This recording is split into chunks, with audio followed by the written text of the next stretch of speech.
herzlich willkommen zu Wild at Heart, deinem Podcast für Manifestation und herzgeführtem Leben. Mein Name ist Kobi. Ich bin Life-Coach, Autorin, Speakerin, Online-Kongressveranstalterin und ich habe die Vision, Frauen zu ermutigen, ihr erfülltestes, freiestes Leben zu kreieren. Und zwar aus ihrer Seele heraus. In diesem Podcast mit meinen Gästen und mir geht es daher um sinnliches Alignment, Mutausbrüche, Göttinnen-Energy und die Kunst, radikal für deine Wahrheit zu gehen. Schön, dass du da bist.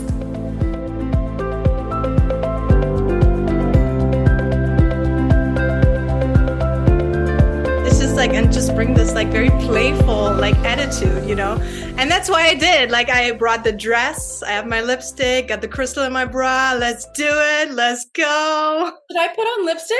I should join you. 1 second. Yes, let's do it.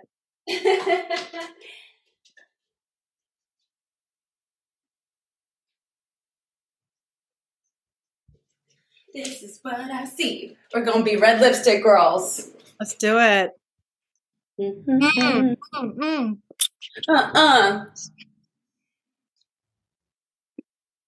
Oh my God. Have you had a good morning? I saw on your stories that your day is full, but beautiful things. It's always a good morning.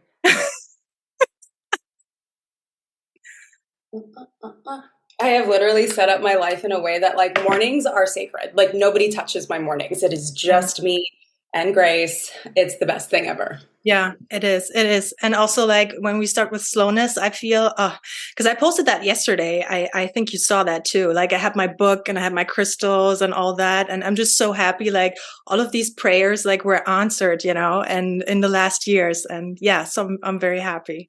Yeah. And I'm so happy to talk to you about this too muchness, because I saw your post and it totally, well, first of all, it reminded me of my own projector bitterness, right? And I would love to talk to you about this, but also it just let me read your quote, because I want to start off with frequency. Because we hear that so often, the sentence, if I'm too much, go find less, right? Yeah. Yes. Can you please talk to me about this? Because for me too, I feel it's just so, the frequency behind it is go ahead, please. I think that in our society, especially being all over social media and we have all this access to each other, we've just become so rigid in our process of learning how to take care of ourselves. And that's a beautiful thing. Learning how to set boundaries is beautiful. Learning how to choose yourself first is beautiful. But what I don't personally think is beautiful is making other people wrong in the process on your journey. So I think what I posted, however long ago that was if someone says you're too much, say this to them. Do not say go find less, because that frequency is yucky. That frequency is you're wrong, I'm right, I'm big, I'm great, F you, you're too small. That's not where we're going if we're loving people in this society. But I believe what I said to say was okay, no problem. I think that we're just, you're not wrong, I'm not wrong. I think we're just looking for something different right now, and that's okay. And now that person gets to go on their journey without feeling sludged on. And when we sludge on people, they sludge on people, and it is a ripple effect into the world. So I think it's just moving with more love and compassion and empathy for where people are in their journeys. Yeah. And also I found it so beautiful because you also take in consideration the other person, and that's how I always felt in my empowerment journey, because people have told me you're too much since I was so young. Right. And I work with women and it's the same, they've heard it so often. And at some point, at least for me, I got really well, then let me show you. Just the total opposite, and just artificially being pretending to be so unapologetic, but actually it's just this frustration of not being heard, or I don't know, and just also making all about ourselves, and in just saying, well, then go find less. It makes it even worse. And it's this, I feel it's this beautiful dance. So, and it's also a more lean back attitude. We can like own it more, and also just say, yeah, we're at different points, or like, I don't know, just also like bless the other person. You know what I mean? Yeah. We live in such a masculine frequency still, and masculinity is all about that strive, right? Like it's pushing forward. It is aggressive. It is like, who can I step on to get to the top? And that doesn't even need to be wrong. That is the masculine's way of survival. When we look all the way back into when they actually had to like be that type of person to survive, they get to be in the arena doing that on their own. But I think as women rise into power, as women are stepping into leadership, we get to kind of say, hey, hold on a second. We don't harm other people. Women are, or the feminine, we'll say all, both, we're relational species. We're more like the pack animals. We rise together, whereas men are like the lone wolves. Like they'll go and they'll get it by themselves, and that's fine. Go find less. And it's such a bro energy. But if we want to be like divine women who are leading, we want to say, no, there is no less. You're welcome to come with me. Or you go in your frequency, and that's great too. Yeah. Well, I mean, is it, because sometimes it's also like a little bit exaggerated, I feel, to like this like claiming this too muchness, and it's a superpower, and it's like, it's such a big deal, although it's just like who we are. You know what I mean? Everything that we've ever done as a culture, as a society, has required pendulum swinging. Everything we've ever done, every renaissance was built with art and music and magic from difficult times that were massive pendulum swings, right? So even the I'm going to be too much is also a pendulum swing of reclaiming that I don't have to be this perfect person. And that's okay too. But when do we come back to center and go, okay, maybe if I'm not, I'll use a good example because I don't want to like offend anyone, but I remember I had a family member who was like, be more authentic, be more authentic, be more authentic. And her hair was like dyed green, and she was so rock and roll and so cool. And all of her friends had the tattoos and the piercings. And she's like, be more authentic. And I was like, okay. And I just started speaking my truth more, and my hair was still blonde and I was still wearing goddess dresses. And she's like, be more authentic, but not like that. I'm like, but what if authentic to me is not green hair? What if authentic to me is not a septum piercing, which I totally considered? What if authentic to me is not my nipples pierced? Like, what if authentic to me is just me going, hey, I have a lot of thoughts and feelings, and I'd like to share that now. And that is enough.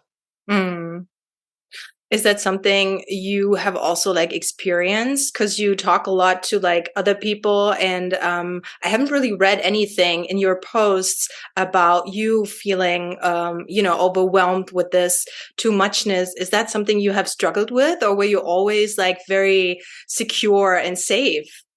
No? No. Oh, absolutely not. Yeah. I really struggled with, I think I'm so far past the frequency that I stopped talking about it now. Yeah. But I used to talk about it. If you scroll back, you'll see it.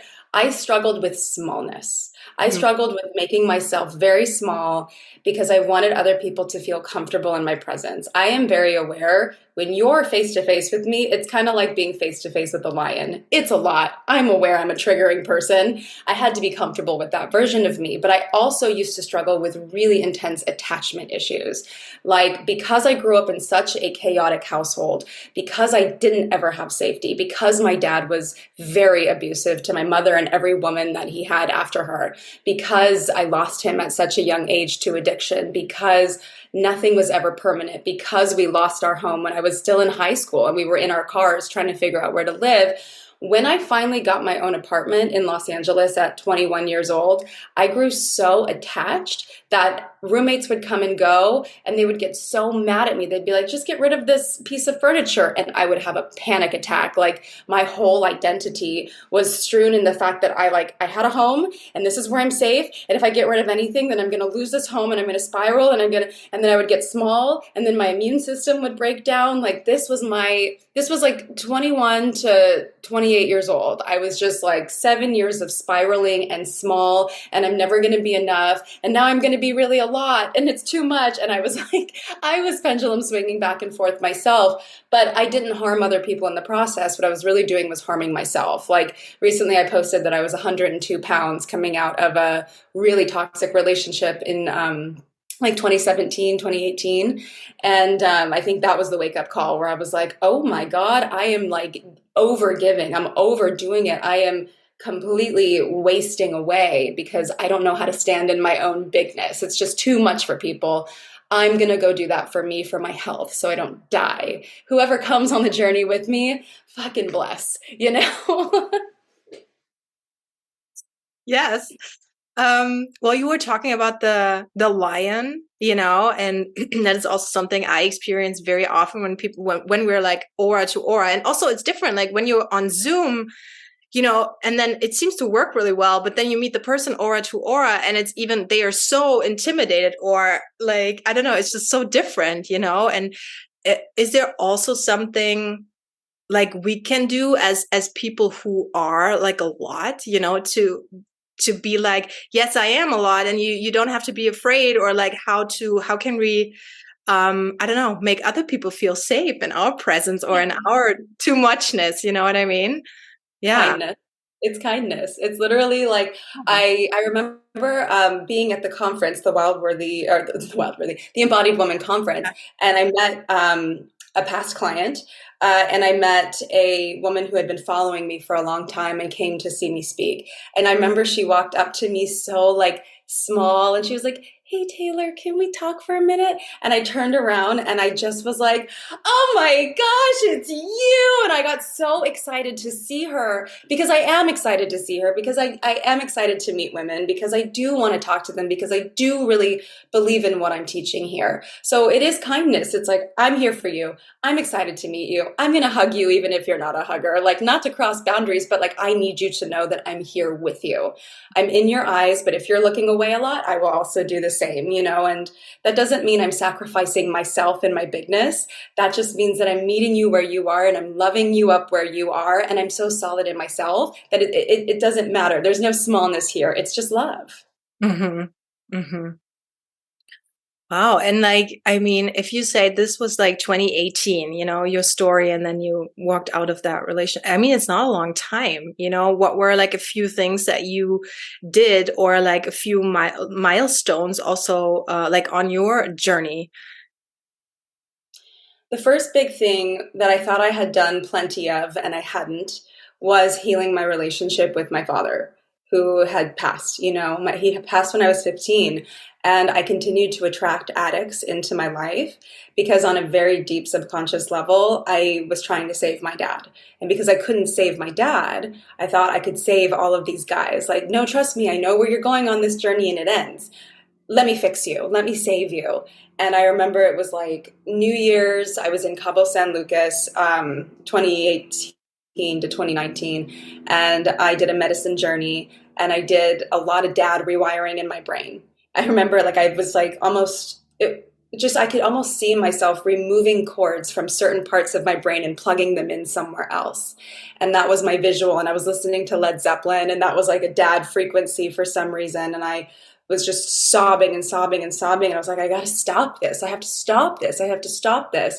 And literally 3 weeks later, I met my then became long-term partner, and just the best relationship I had ever been in.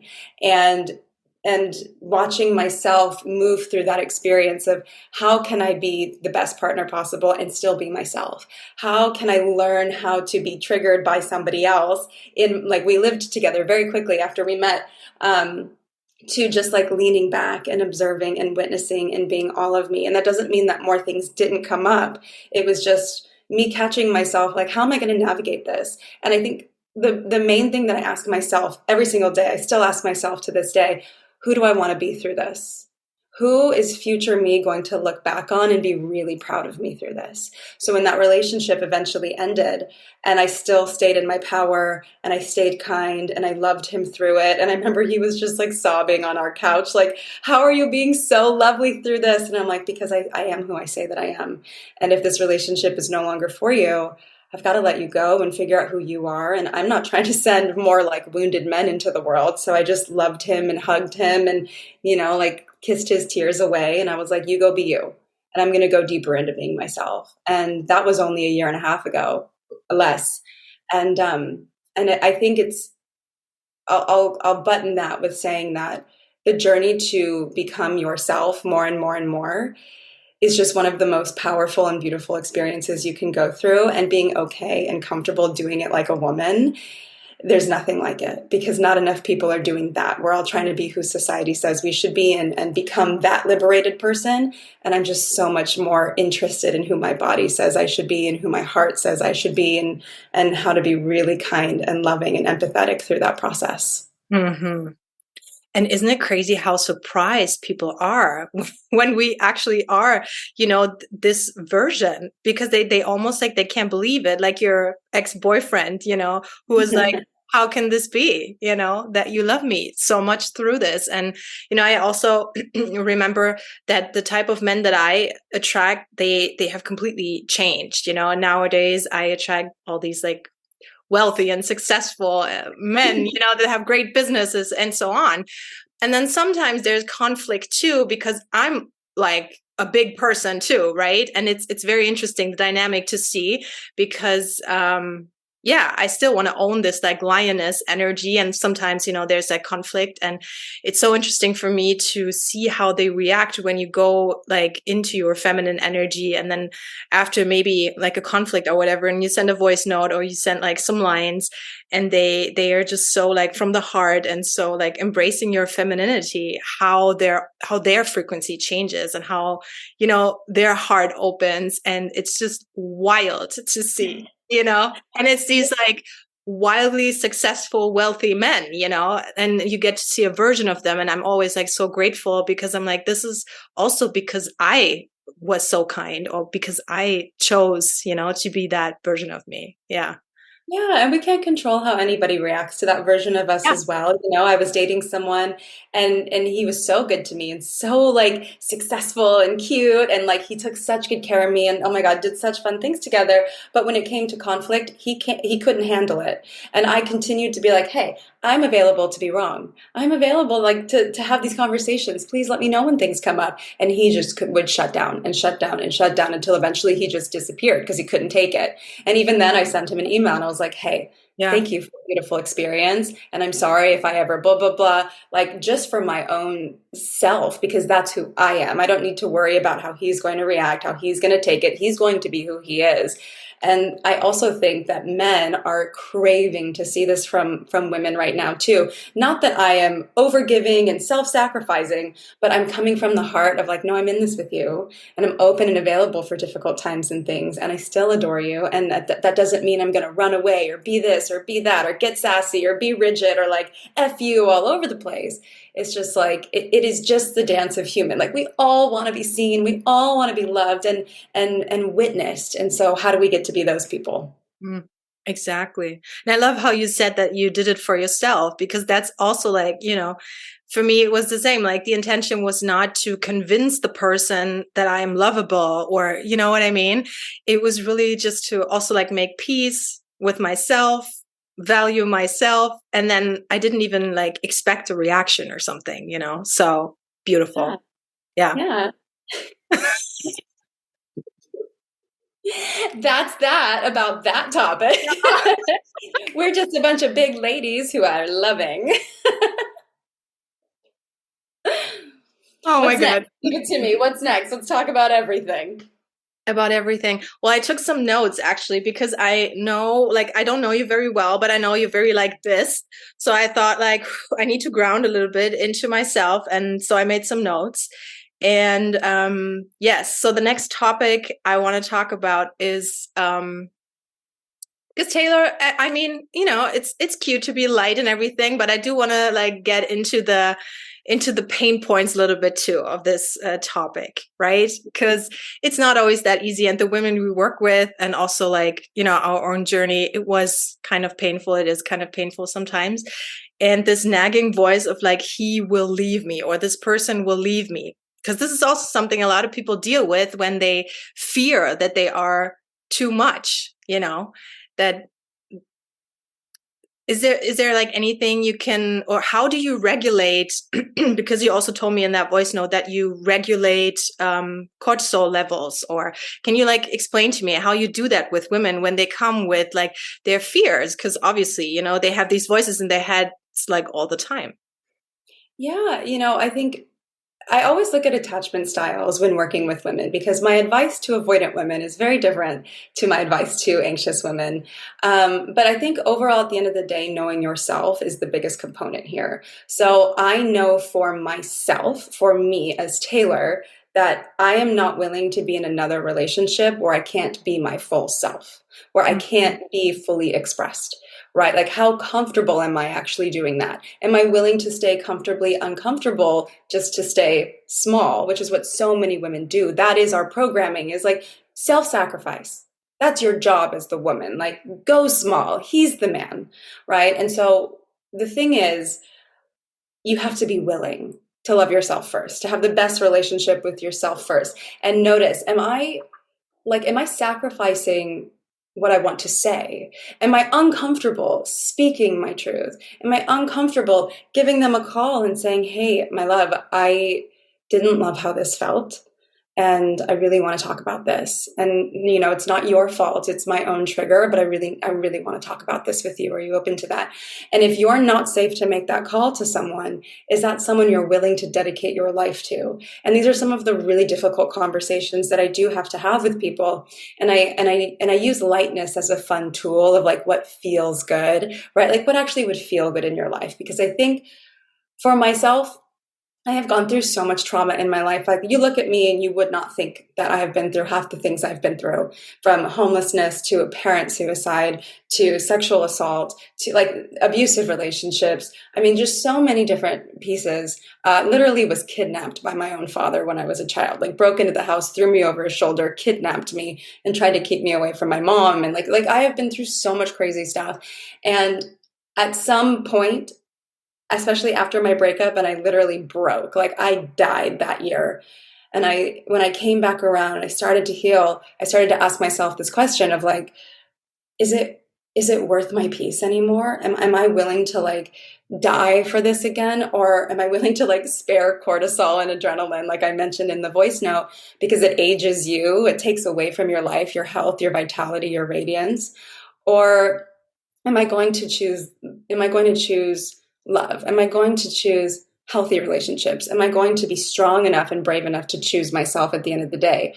Most women I meet who are in relationships are unfulfilled.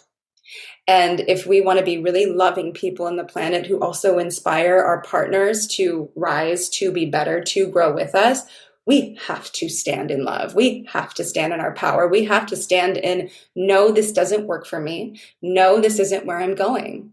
I can co-create with you. We can do this dance together. But if you're crossing my hard nose, this is not where my life is going, and I'm going to choose myself. And the universe always, always, always responds. So also, how much do you trust yourself? How much do you trust the universe to like, I surrender, Daddy Universe, take me wherever you're going to take me. And that's a lot of the deep work I'm doing with these women, because they don't trust. They are afraid. They're either ready to run away out of fear of feeling too much. That's a big one. I don't want to open the floodgates of my heart and feel more, so I'll run away. So the avoidant women aren't doing the work with their partners. They're running. Or the anxious women are, I'll never find somebody else again. There's never going to be better for me. And they stay in abusive situations, or even not abusive, but not right for them situations. Getting really clear. Where are you going? What do you want in your life? What do you want in a partner? And is that what you are getting right now? Is that the trajectory, the path you're on right now? And if it's not, it's time to course correct. That doesn't mean you have to break up with someone, that like nothing. It is, I learn me. I know me. I know where I'm going. And either you will come or you won't. But I'm going to trust myself on this path. Mm.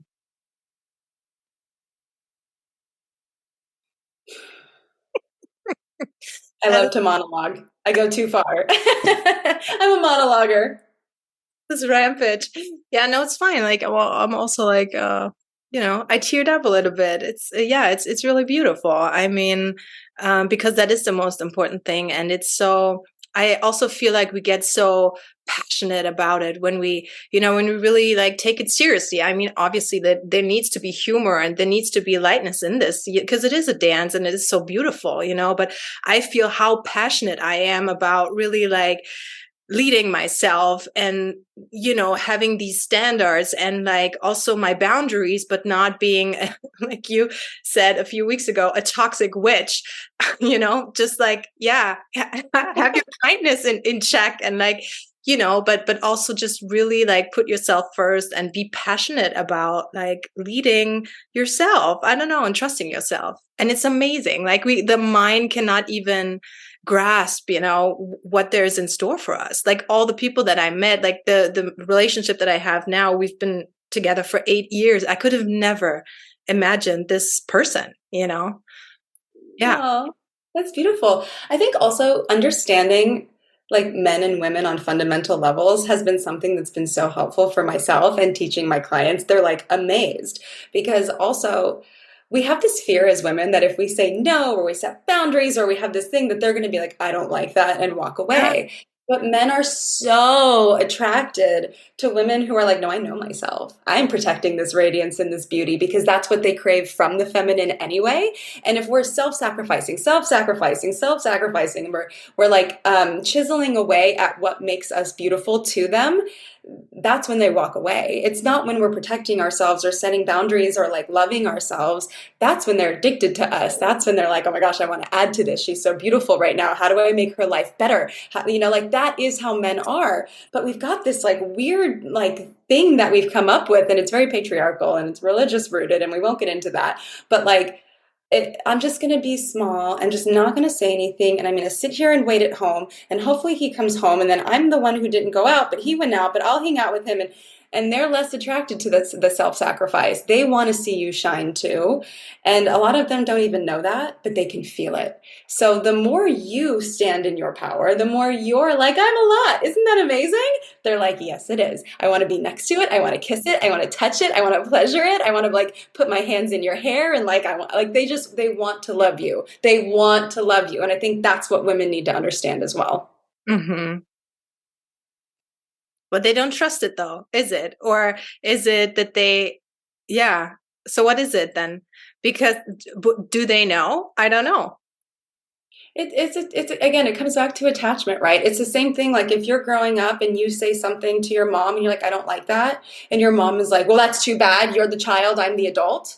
Like we're being conditioned as women our whole lives. Whereas boys are encouraged to have big thoughts and ideas and to lead and do all these things, right? They're also encouraged to not feel their feelings, but we're encouraged like have feelings, that's okay, but also like you're the child, I know best. So we're just playing this out in relationship too. We come in and we're like, he knows best. I'm just gonna keep to myself. It's just fear. It's just fear of losing. And if you've lost a partner, if you've lost a parent, if you've lost somebody in your life, and like, okay, good example. I love using examples. The weekend that my father died was the first weekend that we ever got in a fight. And I remember saying to my mom out loud, I'm afraid to say these things to dad because I'm afraid that if I do, they're going to be the last things I ever say to him. And he's going to do this thing. And it happened, not because of me. I was 15, but I didn't know the difference. So then I grow up and I get into these relationships and I'm afraid to say the thing. Obviously, because I have a massive trauma around it, I would rather just keep the peace. A lot of women are afraid to fight or go there or to stand their ground because they don't want to experience loss or chaos or abuse. A lot of women say, well, I spoke up this one time and I received abuse at some capacity. We are so conditioned to believe we're unsafe to be ourselves. It's the deconditioning. I actually always say this. The feminine's journey is not to become, it's to unbecome. It's to unlearn all the things that society taught us was safe and to create safety for ourselves in a way that works for us. Mm. Yeah, because I think it's also like there's so much vitality and like, I don't know, it just feels so whole, when we can like integrate these parts. And I don't know, I remember like shame is such a big like topic in my family, and everything is like, you can't say anything. And we have to, my mom, she closes still to this day, I love her to death, but she closes the curtains every time, like in whatever apartment or house she is, so that no one can like look inside of the apartment or the house, and that is such a big like topic, everything like under the rug, and like you always feel shameful. And that was definitely like my journey to unlearn this or to get rid of all this like shame, and I don't know, since then I just feel so much more vital and like whole, and yeah, it's amazing. It's important that women talk about this because everyone can relate, like having shame, or for me, it was perfect. If I'm not perfect, then I am not worthy of love. I won't receive it from my grandmother. I won't receive it from the family. I won't receive it from the world. So I did the prim and proper and the perfect thing, and my body broke down trying to be perfect. And the thing about perfectionists is that we know we're not perfect. It's impossible to be perfect. So we're like doing this weird, like this self-painful, fulfilling prophecy of I'll never be perfect, but I'm striving to be this unrealistic thing because if I'm not perfect, I'm not worthy, but there is no perfect. Like it's just this weird cycle of like, I'm just not worthy of love, period. That's just what it comes down to. Mm-hmm. How would you say, can we bring a little bit more like humor and maybe also a little bit more juiciness into this? Yeah, I'm glad you asked. So eventually you just come to this place where you're like, okay, I'm not perfect. Okay, my tits are uneven. Okay, like whatever it is that is just innately you just get so sick of yourself for a minute. You get so sick of the rhetoric. You just like, okay, fine, whatever it is, I'm going to be at peace with it. I'm not going to judge this anymore. I'm not going to shame this anymore. And I'm not going to shame the other. I remember going on this date and this guy was so negative, and I've come to this place where I'm finally so peaceful. I'm like, okay, I'm not going to sit here and try to change him. I'm just going to be like, okay, that's your frequency. I'm going to protect mine. Like I have to protect mine, not making anyone wrong again, but it's like, I'm not perfect. My life is not perfect. Like if I'm not in a mansion. I don't drive a Alfa Romeo or whatever it is that the kids love these days. But I'm choosing to just be really happy and lit up by life right now. Like every morning I wake up, it sounds so silly. I'm like, I'm so grateful. Good morning, house. Good morning, plants. Good morning, coffee. And I literally walk around like that because it's a choice, because I am so sick of myself being heavy. I'm so sick of myself being tired. I'm so sick of myself like, oh yeah, I'm tired. Just another day. Just a meh. Why am I not making enough here? I didn't sign meh. Like, I think you just get sick of it. And you're like, you know what? If I died tomorrow, I would be so mad at myself today for being so upset all the time. I would have wished I smelled that flower. I would have wished I touched my body. I would have wished I wore the tank top without the bra because, again, my tits are uneven and everyone can notice. Like, who cares? At the end of the day, who cares? At the end of the day, this is your life. At the end of the day, you're going to be perfect for yourself, for your messy experience. And that's the most liberating thing to me. The most liberating thing is just choosing joy. Every time my friend's like, oh, this heavy thing, I'm like, okay, yes, feelings, yes. And who are we going to choose to be? Because are you kidding me? Are you kidding me with life? Are you kidding me with how beautiful it is outside? Are you kidding me that we live in California? Are you kidding me that coffee tastes this good? Are you kidding me? Like on the other side, we don't have any of this. We don't have any of this. And so, I don't know. All of that is to say it's about joy. It's about pleasure. It's about love. And I remember I used to get so mad at my friend because she would tell me this. I'm like, but everything's real and everything means so much. And she's like, okay, if you want to make everything mean so much, go for it. And then I just broke so deeply open that I was just in such a deep state of surrender. I'm like, everything means nothing, which means that I have permission to give it its meaning, which means I'm going to choose the good. I'm going to choose the light. I'm going to choose the happy. Yes, I come from where I come from. And who am I being from this day forward? Someone who's really happy, really sexy, really pretty, really successful, really hot. I have so many orgasms. I do all the things I want to do. And like, I don't care. I don't care about the 9 to 5s. I don't care about what society says. I'm like, okay. And I'm Taylor motherfucking Carr. I'm going to go choose that.